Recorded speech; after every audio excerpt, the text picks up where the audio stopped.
पंछी को दी नहीं जाती तालीम उड़ानों की, वो खुद ही तय करते हैं मंजिल आसमानों की। और जज्बा होता है जिनमें छा जाने का, वो परवाह नहीं करते नीचे गिर जाने की।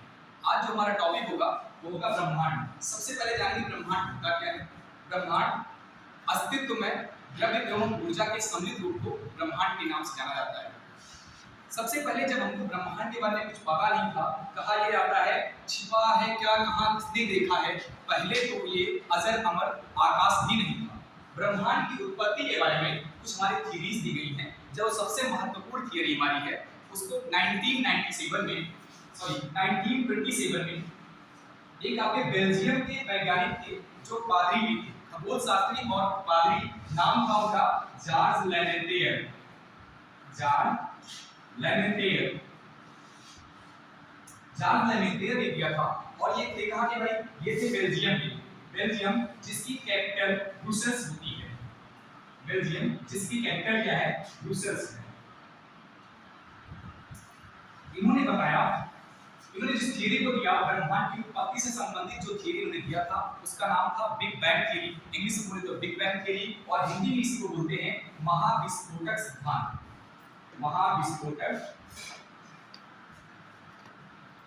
सिद्धांत। इसके अंतर्गत इन्होंने बताया कि स्टार्टिंग में आसमान में यानी अंतरिक्ष में कुछ भी नहीं था। सबसे पहले आसमान में सिर्फ एक आपका छोटा सा पिंड था जो कि ऊर्जा, जिसमें बहुत ज्यादा ऊर्जा होने में, और यही अत्यधिक ऊर्जा होने के कारण जैसे कि आप देखते हैं एक बलून होता है, बलून की गुब्बारा, जिसके अंदर हम जो है ऊर्जा भरते चले जाते हैं, अपनी गैस को भरते चले जाते हैं, और अंततः क्या होता है एक समय पर आकर वो बलून फट जाता है। वैसे ही ये आपका जो छोटा सा पिंड था, इसके अंतर्गत इतनी ऊर्जा थी कि अत्यधिक ऊर्जा होने के कारण यह पिंड जो है छोटे छोटे टुकड़ों में फट जाता है, और फटने को ही बोला जाता है महाविस्फोटक सिद्धांत। फटने के बाद इसके कण जो होते हैं वो दूर दूर फैलने लगते हैं, और फैलने के ही क्रम में ये इतनी स्पीड से भागते हैं कि आज भी ये कहा जाता है कि लगभग आज से ये जो विस्फोट हुआ था लगभग आज से 13.8 अरब वर्ष पहले ये हुआ था।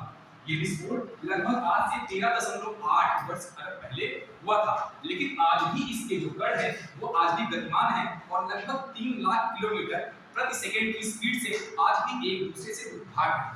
और इन्हीं का कारण ये रहा कि हमारा जो ब्रह्मांड है उसके तारा, ग्रह, पिंड और बहुत सी चीजें बनी हुई हैं। और इसी के अंदर हम देखते हैं जो सबसे पहले हम ब्रह्मांड में अध्ययन करते हैं वो होता क्या है। सबसे पहले हमारी जो बनती है वो बनती है आकाश गंगाएं। आकाश गंगा जिसको हम जो है इंग्लिश में गैलेक्सी के नाम से जानते हैं, और हिंदी में इसी को बोला जाता है मंदाकिनी।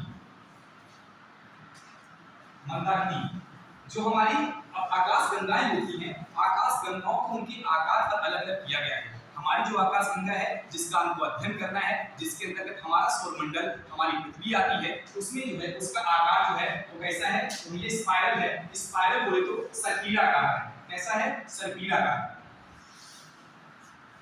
इसका आकार सर्पिलाकार है। और अगर बात करें इसके नाम की तो इसका नाम क्या होता है, इसका नाम दुग्ध मेखला। किसी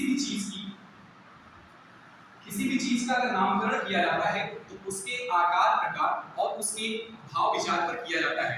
तो इसका नाम दुग्ध मेखला क्यों रखा गया, क्योंकि दुग्ध का मतलब होता है सफेद और मेखला का मतलब होता है पाल। इसको इंग्लिश में बोला जाता है मिल्की वे, यानी दूध का रास्ता। तो हम ऐसे कह सकते हैं कि आप दूध ये आकाश में देखने पर हमारी जो मंदाकिनी है ये व्हाइट कलर की, सफेद रंग की दिखाई पड़ती है। ऐसा प्रतीत होता है मानो एक कटोरा हो, एक पात्र हो जिसके अंदर दूध भर के रख दिया गया है, इसीलिए इसका नाम दुग्ध मेखला रखा गया है। और हमारी गैलेक्सी के अंदर हमारा सौरमंडल आता है, दुग्ध मेखला। अच्छा, इसके एक और याद रखेंगे, इसका जो पथ होता है, इसके पथ को यानी इसके आकार को, इसका जो टेढ़ा मेढ़ा आकार है यानी कुछ ऐसे है, और इसके आकार के कारण ही इसको बोला जाता है ऐरावत पथ। एक नाम इसका और याद रखेंगे, क्या बोलते हैं, ऐरावत पथ। ऐरावत पथ। अब ऐरावत पथ क्यों कहा जाता है, जानने वाली बात ये होगी क्योंकि हमको पता है जो इंद्र भगवान है उनके हाथी का नाम क्या था, ऐरावत, और वो सफेद रंग के था। जब हाथी अपना सूंड ऐसे लपेट लेता है तो कुछ इस तरह से प्रतीत होता है, इसीलिए इसका नाम ऐरावत पथ के नाम से भी जाना जाता है। नेक्स्ट एक बात और देखेंगे, हमारी जो बुध मेघला है, अगर इसके अंदर हम लोग चलते हैं तो हम इसके अंदर पढ़ेंगे अपना सोलर सिस्टम। मंदाकिनी के अंदर आते हैं, क्या पढ़ते हैं इसके अंदर? सोलर सिस्टम पढ़ते हैं। सोलर सिस्टम क्या होता है? सोलर सिस्टम वह होता है जिसके अंतर्गत एक तारा को जो है केंद्र मानकर बहुत से पिंड उसके चारों ओर क्या कर रहे हैं? चक्कर लगा रहे हैं और उनसे ऊर्जा और प्रकाश प्राप्त कर रहे हैं। जैसे कि हमारा सौरमंडल है, हमारे सौरमंडल में 8 ग्रह और अनेक जो है इसके अंदर छोटे छोटे पिंड पाए जाते हैं।